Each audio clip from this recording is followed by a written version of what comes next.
नमस्कार माझ्या विद्यार्थी मित्रांनो. मराठी विषयाच्या इयत्ता 5वीच्या या तासात मी पुन्हा एकदा तुम्हा सर्वांचे स्वागत करते. माकडांची खोड हा पाठ आपण शिकलो आहोत. याचे प्रश्न उत्तरे आज आपण लिहिणार आहोत. तर सुरुवात करूया. आपल्या वहीमध्ये नवीन पानावर आजची तारीख आणि वार वर लिहा. तसेच पाठाचे नाव लिहा, माकडांची खोड.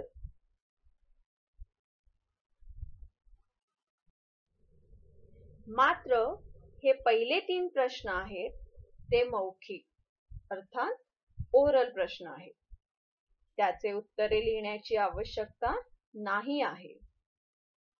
पहिला प्रश्न, शामू कोणाबरोबर शेतात जात असे?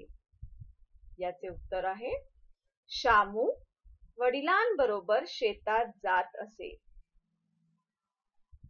दुसरा प्रश्न, माकड कसा आवाज करतात? माकड हुप हुप असा आवाज करतात. प्रश्न तिसरा, उड्या कोण मारू लागले? याचे उत्तर आहे माकडे उड्या मारू लागले. मौखिक प्रश्न म्हणजे ओरल प्रश्न अर्थात स्पीकिंग स्किल. मौखिक प्रश्नानंतर आता आपण लेखी प्रश्न उत्तरांकडे वळूया. पहिला प्रश्न आहे, रिकाम्या जागी योग्य शब्द भरा. त्यातील पहिला प्रश्न, वाट डॅश होती.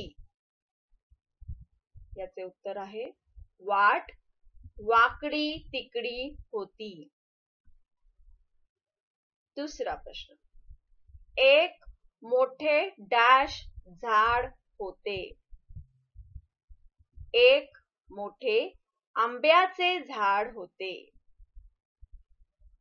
तिसरा प्रश्न, शामू डॅश झाला.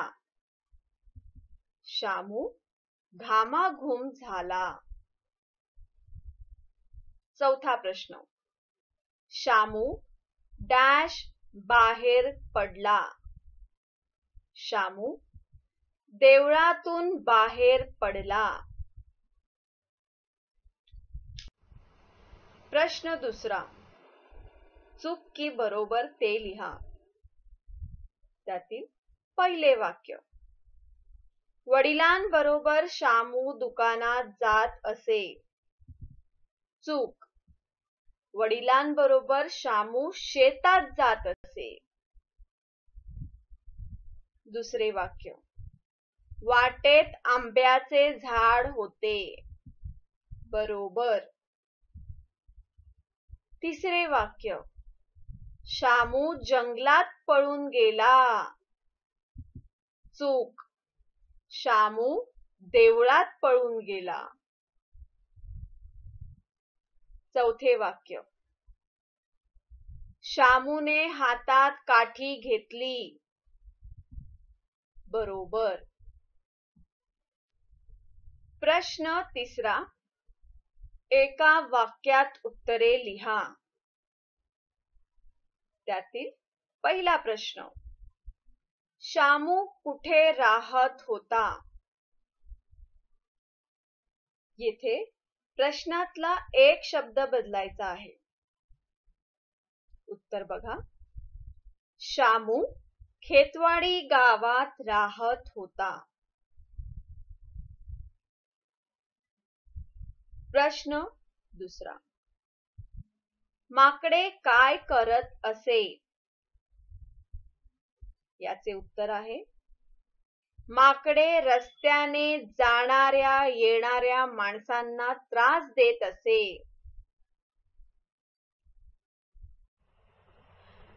तिसरा प्रश्न, शामूला कशाची मजा वाटली? या प्रश्नात सुद्धा फक्त एक शब्द बदलायचा आहे. याचे उत्तर, शामूला माकडांची मजा वाटली. चौथा प्रश्न, डोंगरावर कशाचे देऊळ होते? यामध्येही आपल्याला फक्त एक शब्द बदलायचा आहे. डोंगरावर शंकराचे देऊळ होते. पाचवा प्रश्न, माणसाच्या हातात काय होते? यातही आपल्याला या प्रश्नातला एक शब्द बदलायचा आहे. याचे उत्तर असे आहे, माणसाच्या हातात काठी होती. प्रश्न चौथा, विरुद्धार्थी शब्द लिहा. गाव, शहर, विलेज, टाउन या फिर सिटी. बाहेर, आत, आउट, इन. मोठा, लहान. Big, small. मागे, पुढे, पीछे, आगे. उंच, ठेंगणा, टॉल, स्मॉल. बसणे, उठणे, बैठना, उठना. प्रश्न पाचवा, लिंग बदला. मुलगा, मुलगा हे पुल्लिंग आहे. याचे स्त्रीलिंग मध्ये रूपांतर करताना मुलगा, मुलगी. वडील, आई. वडील पुल्लिंग है, आई स्त्रीलिंग. माणूस पुल्लिंग, स्त्री स्त्रीलिंग. माकड, माकड. माकडीन स्त्रीलिंग.